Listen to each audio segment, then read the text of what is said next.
This is Halo 3. We're here on Xbox Series X, taking a look at the original version of the game. Be sure to like the video, subscribing is great as well. So Halo 3 is best played as part of Halo the Master Chief Collection, but you can, if you have the original disc or own the game digitally, play the original Xbox 360 version of Halo 3 on your Series X, and enjoy an upgraded experience to a degree. Now, for me, this is a little bit painful because the frame rate is so low. They never bothered FPS boosting this or anything, which I theorize they might have been able to if they wanted, but obviously we've got, MCC, so there doesn't really, doesn't leave a lot of room for this to exist as it does. At the same time, there is something truly nostalgic and original about this version of the game. It's basically untouched. It's that original game. And not saying that MCC really does anything, to negate or change what Halo 3 has to offer.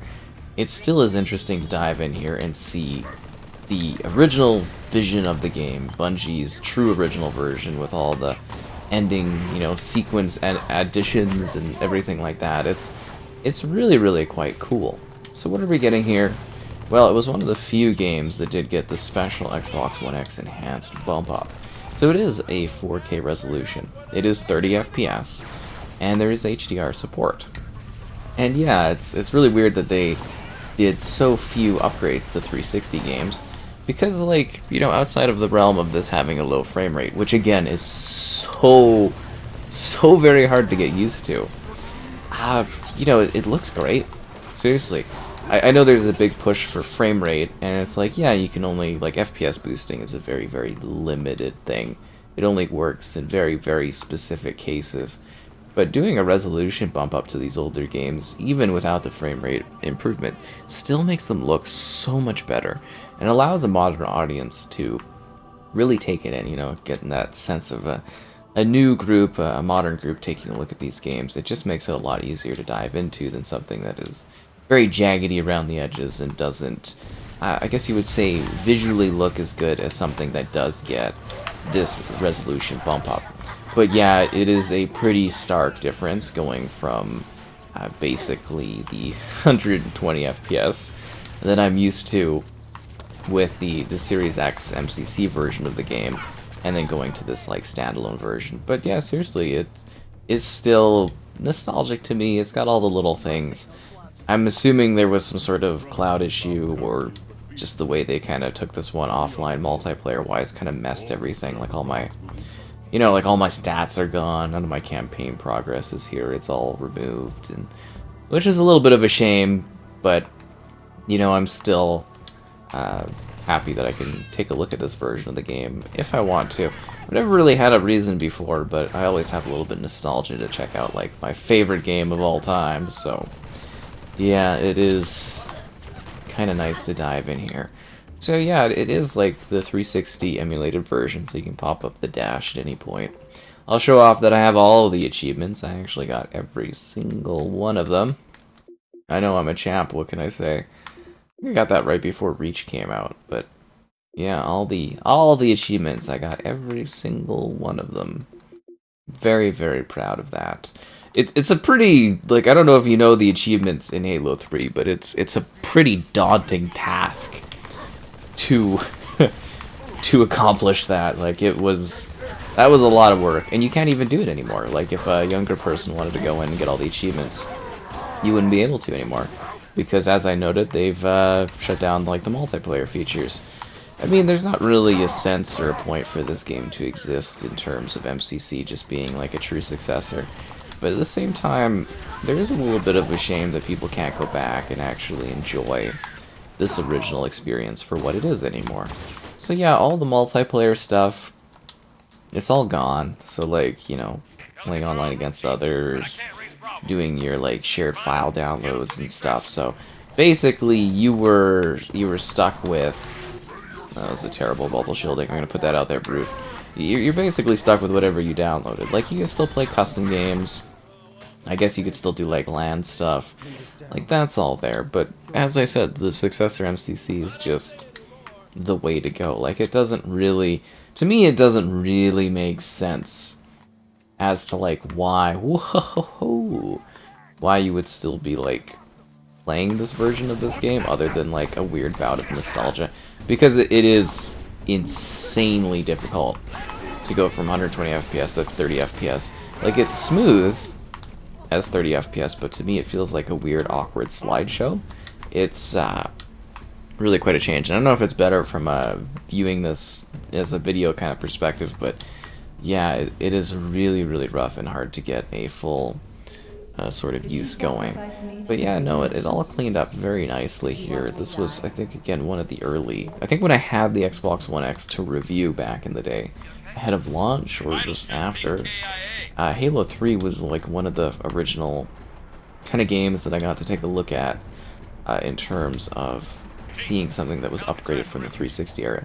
And as I said, it is kind of ridiculous and a huge shame that they haven't, well, basically improved more 360 games like this. They said it was easy as flicking a switch, but yet at the same time it just seems like we haven't gotten this. And I don't know if the hardware is just not there for it, or if there needs to be some more emulator work or something going on, but it is a shame because seeing this resolution improvement, like I don't know if you've played the original Halo 3 version, like this is the original version, but I don't know if you've played it on 360 hardware anytime recently, but it is so jaggedy and low res, and yeah, just having this like quality of life improvement for resolution does just wonders to the game and what it has to offer. Like I think it looks beautiful. It's just the frame rate is killing me. I've complained a few times about it, but it really is driving me crazy. But yeah, let's dive in and talk about this a little bit more.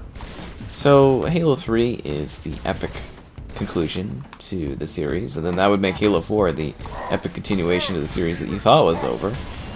But yeah, no, this is just kind of like a perfect peak ending to the trilogy. Like, Bungie absolutely nailed every second of this experience. It's tight for pacing, the gameplay's intense, there's fun little Easter eggs, there's different difficulty tiers, there's skulls for crazy multipliers. This was the defining game of the Xbox 360. It's probably one of the single most important Xbox games ever created, ever released, and it was absolutely just at the peak of gaming. Like at the time, there was nothing that even came close to the scope, scale, and design that Halo 3 offered. It really was just like the pinnacle of games for that platform. Like 360 was knocking it out of the park left, right, and center, but Halo 3 was just that sort of big juggernaut that came out of nowhere. Well, I mean, didn't come out of nowhere, but you know what I mean? Like it sort of was like in the midst of all these other incredible games, and they're like, well, you know, Halo could be a big deal, that would be great. Halo 2 was a big deal. And then this one released, and it was just absolutely everything everyone wanted it to be. No complaints. It was absolutely just perfect. I really don't see how you could have any problems with this game. It's just truly perfect in every metric I could imagine. It's got, well, it had a robust multiplayer with all kinds of different things. I believe it actually introduced hoppers into multiplayer. I always try to find like earlier games that do hopper playlists, which are like limited time events and stuff. I believe Halo 3 was like the first one that actually did hoppers, which was a big deal, because now everything does like limited time weekends and stuff like that, and like, you know, limited events, but that was a big deal back in the day. It had a host of really impressive DLC and expansions. So there was a few map packs, which back in the day on my pitifully slow internet, at the time too, took like, I remember sitting there for like 6 hours trying to download those packs. They're like 300 megabits. They take seconds in the modern era. But they were, you know, you download them. And then there was Halo 3 ODST, which was supposed to be an expansion to Halo 3. And it instead became its own kind of thing. But that package actually had all of the multiplayer of Halo 3 plus additional maps. Really, really cool levels. So that expanded the scope of Halo 3 even further. But yeah, it was just kind of like a juggernaut of gameplay perfection, and just like the peak of the Xbox 360, really, when they were firing on all cylinders. this one stood up and above. Because you gotta remember, there were some quality, and I mean quality 360 games releasing back in 2007. And this one just absolutely was like the game. I mean, we had like COD 4, and yeah, there was a lot. I mean, I could sit here and like list games off, but there was an incredible collection. Seriously, sit there sometime and just look up the games of 2007. Probably one of the greatest gaming years ever for releases, and surely for like a console release-wise, it was. You were eating good on the Xbox side of things, needless to say. And then, yeah, I guess we should talk more about the story stuff, considering I keep getting distracted. But yeah, this is the conclusion to the Halo 1 and 2 games, where Master Chief has to face off against the growing forces of the Flood and the Covenant, dealing with both of them, strengthening ties with the elites, fending off the brutes, taking on various foes, diving deeper into the lore of the Forerunners, and just attempting to save the day as the Master Chief always attempts to do. Which is, you know, the whole point of the character. You can play alone, or you can play online up to 4 players. There is actually split screen, so you can enjoy split screen actually at a good frame rate and everything like that in the modern era, which is nice. There's more than enough overhead for sure, which is awesome. And then you could do the multiplayer, which had many levels of, I guess you would say, like skill ranking. Like there was your skill level where you could get up to 50. But then there was also, essentially, you could get like a level. There was a leveling system, but it came later, if that makes sense. So like at a later point in the life cycle of this one, they added like a new, sort of like every win was like 1 point, and you basically just leveled up, as to say, which was rather interesting. Can I get over? There's a skull over there. And then if you step on top, like I need another player, you could jump up there and you could get off the map and you could do like the stairway to heaven, they call it. A bit of a nostalgic thing, needless to say. See, I know all of the little things in this game, or at least I have a working knowledge of all of them. I don't know if I remember how to do all of the little things, but yeah, I played so much of this game back in the day. It was ridiculous. Whether I was like forging or doing custom games or competing in online multiplayer or doing ranked or team doubles, or you know, just a whole host of different like ways to enjoy this game. It really was like the defining, as I said, 360 game. When you get the, was it the Mega Constructs pack, it literally comes with Halo 3 as the disc, which is really, really cool. But now this is a fun nostalgia trip. Like I always love a great excuse to sit here and to play Halo 3. Like I said, if you go in that corner though and you have 2 players, you can hop on top of each other's heads, jump over there, and then you can get off the map, and there's like a stairway that's in the middle of the area, like the middle of a field, and it's called like the Stairway to Heaven because you can climb up it into the sky. It's pretty crazy. You know, it's pretty cool. Oh, we forgot to check out, there's a monkey family. I forgot to show you the monkey family. That was back where the sniper, I was moving too fast, but where the sniper jackals are, there is a family of monkeys that have like one of them has a teddy bear that you can run into, which is kind of cute, actually. I always love visiting that one. Halo and ladders, am I right? Always awkward whenever they add ladders. This area is kind of useless, but you know, it's like a spot up here. Like I've never understood the point of this, the upper area here, but you know, it exists for a reason. But yeah, so many fun things, so many secrets. Like Halo 3 was played so much. It was even really before they were like data mining games to find info like that. Like people were actually discovering things. I'm sure there was some data mining, but like a lot of people actually just found this stuff out, which was super cool. But the campaign itself is just absolutely incredible. Like such a well done story of Chief trying to search after Cortana and deal with the haunting image of leaving Cortana behind. The Arbiter fighting alongside you. Yeah, because if you do 4 players, it's Master Chief, the Arbiter, and then like 2. I think they have names. Like I don't know if the people have given them or if they're actually lore names, but the 2 elites that kind of fight with you and stuff was pretty epic. Like doing like 4-player. I miss 4-player campaigns. It was so cool.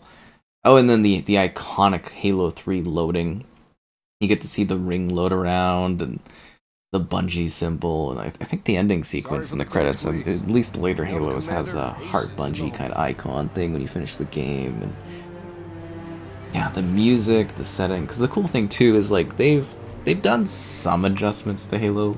Like Halo 3 is pretty untouched at MCC, but like it is kind of amazing to see the original untouched version of this game. Yeah, I just love the Sergeant Johnson, Miranda, Arbiter, the Chief, amazing armor. Like this game, like I don't even, like if you're younger and you weren't around for when Halo 3 came out, this was an insane moment in gaming. Like Halo 2 was an insane moment in gaming. Like it set the media record. And then Halo 3 came out and just like smashed things. Like this game was big. And it looks so good. Like look how much this resolution bump actually improves this game. Like this came out in 2007. We stopped it. Sometimes that's all it takes is just doing a little bit of a bump up for visual fidelity. And you're cooking and you got something great here. Like I mean this looks so good. And then we got a sequence here where it's like the Prophet's gonna pop up. Every sentient being in the galaxy. Yeah, okay, that's great. Let's dive in, and we got some gameplay to do. I won't sit there and bother you with cutscenes all day. Well, obviously, I've done streams of this. If you do want to actually sit there and watch me play Halo 3 co-op streams, which are a lot of fun to watch. Here's another skull. Master Chief's got all the skulls. But no, like just the way they do storytelling and gameplay design in Halo 3, it's just so perfect. Like I don't really know how they nailed this one so much. Arbiter. Let's go. She looks great. I hate how tired and old they make her in like Halo 2 Anniversary. Cause she looks tired in this one, but like yeah, they really, when they made her look in Halo 2, it was kind of a little weird. Like, I guess there's supposed to be certain age levels, but yeah. Anyways, we should probably get going. I need a weapon. Ba -ba -ba -ba. I don't need a skull, but the skulls, they did things, they changed up the game, you know, like Grunt Birthday Party where it goes, hooray! And yeah, all that stuff. Watch out for bugs, guys. Watch out for bugs.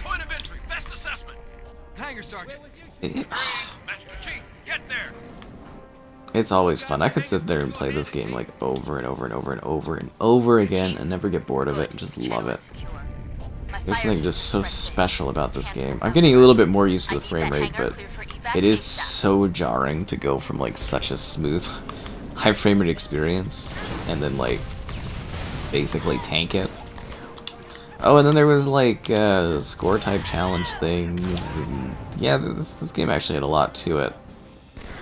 It's a lot more interesting doing the score stuff in MCC, I would say. Ow. But no, they really did genuinely have incredible stuff behind this game. Yeah. I think there's like, yeah, Red vs. Blue Easter egg, but it might be on Legendary where you go tap the doors over there. Now even that's gone at the time of doing this, which is funny. Yeah, this was truly a special experience. I don't know if you need this version of the game anymore because you can just, you know, play the MCC version. That's kind of what I recommend, but there is something cool and nostalgic about playing the original version as it was intended with a bumped up quality for fidelity. Yeah. There is something kind of special about that, I would say for sure. It's such a treat and such a well put together game. They were masterful, Bungie, back when they, you know, did this game, put this together. I don't know how they achieved it. It really is kind of amazing. Well, I've seen behind the scenes and stuff over the years, but it's very hard to get things so right and to be such a like a cultural moment. And yeah, with Halo 3 they really did that. They genuinely did. Like it's truly hard to really note how big of a deal this game was back in the day and how much of an impact it's had on me over the years. This game is truly something special for myself, and I know for a lot of other people I talk to that are Halo fans. Halo 3 was just kind of where it's at, and kind of a treat, and always a great time to have an excuse to sit back and play a little bit of Halo 3 and enjoy the magic of this original kind of experience from it. Yeah, super cool game.